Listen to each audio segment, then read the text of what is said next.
Hi! Masaganang buhay at magandang araw po sa inyo lahat. Pinupungpung ko po yung aking bagong harvest na kangkong. Pamimigay ko po ito sa ating mga kapitbahay. Ito po yung Chinese kangkong. Napaka healthy po nito. Ito po yung binibili sa... Nakakain na po ba kayo sa Chowking? So ito po yun, Chinese kangkong. Ito pong ating tanim na ito ay organically grown. Kaya lahat po ng sustansya na taglay nito, kapag kinain natin itong kangkong na ito, ay makukuha po ng ating katawan. Pinagpapantay-pantay ko po, Nang sa ganun yung mga bibigyan natin, ating mga kapitbahay, ay presentable naman pag binigay natin sa kanila, Yan. Nag-announce na po ako sa aming GC, sa aming group chat.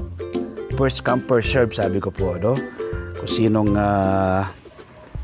maka-avail itong ating bagong harvest na Chinese kangkong. Ang gaganda po, tingnan niyo po, Yan. Ganda. So, pamimigay natin to, tapos, ito yung unang harvest ko, Unang harvest, yung nakatanim ko sa direkta sa lupa. So, ito yung unang harvest. Marami akong tanim sa mga bote. So, ito ay direkta sa lupa to,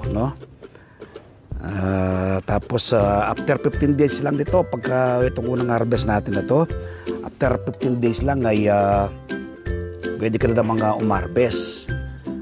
Ang kagandaan po kasi sa kangkong, habang hinaharvestan, lalo po siyang yumayabong. So, unang harvest, kaya po ang ganda, ang tataba. Yan. So, eksakto, 10 pungpong na naman ito. Yan.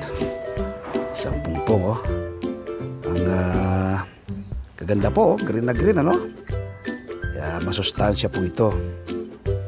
Yan. Okay, so i-ano ko, i-ano ko sa goma ito. Sa pagbili mo to sa palengke, baka 25 pesos siguro hanggang 20 pesos yung ganito karami, tingnan niyo po, diba? Bagong harvest na Chinese kangkong. So nakadalawang bugkos na tayo. So may 3 na tayong nabigyan kanina sa plus itong 2. So magiging 5, ating mabibigyan ngayong kapitbahay. Pero meron pa akong nakatira doon. Pag meron pang umabol, sabi ko binigay ko yung oras, kung hanggang anong oras lang ako dito sa garden ngayon, puntaan lang ako dito. So kita niyo po, ang ganda ng ating bagong harvest na Chinese kangkong. Simpleng alagaan at tutubuin po yung kangkong, ito po yung from seeds. Pwede rin po from stock, pero ito lahat kapag niluto mo to, walang tapon ito dahil unang harvest, tapos puro siya mga bata siya, press na press. Kaya itong ating hinimay na to, wala nang tapon ito. Kapag niluto mo, talagang anuin mo na lang, kung anong gagawin mo. Pwedeng itong pang adobo, adobong kangkong. Pwede nyo rin ang pong igisa lang to, i-steam nyo lang. Steam, tapos sausawan ng bagong. Ganyan po yung tinitinda sa Chowking, di po ba? Yung naka-steam lang. Pwede rin naman po yung pangsaog sa sinigang, Ang pagtatanim po nito ay tinanim ko po ito from seeds. Ang seeds ko po ito ay farm press seeds, tubo po lahat. Binudbud ko lang po yan. Tapos yan, tumubo po lahat. Ano po ito meron po kayong mabibili na farm press seeds sa SM Supermarket, sa Shopwise, sa mga plant nurseries, sa Ace Hardware.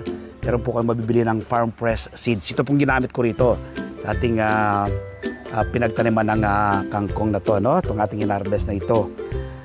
farm fresh seeds. May mabibili kayo. Certified po siya, no?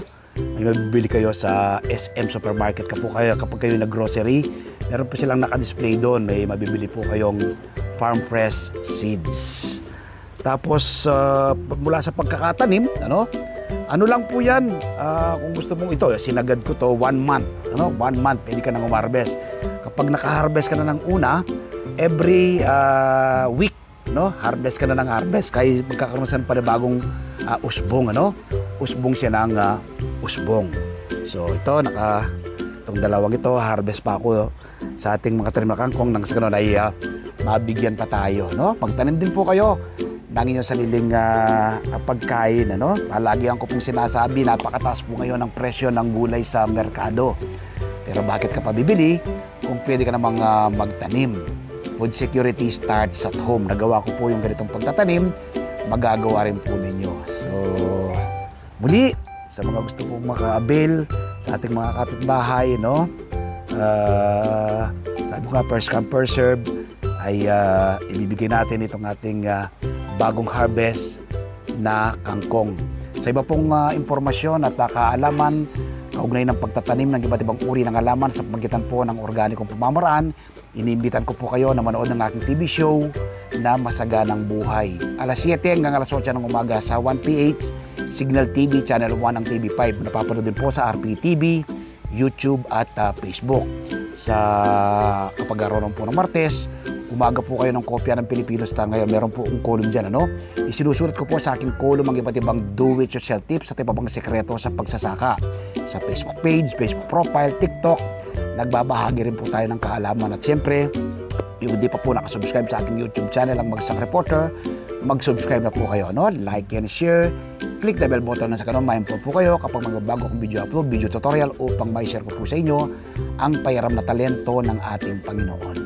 Maraming salamat po. Happy farming. God bless. Bye-bye.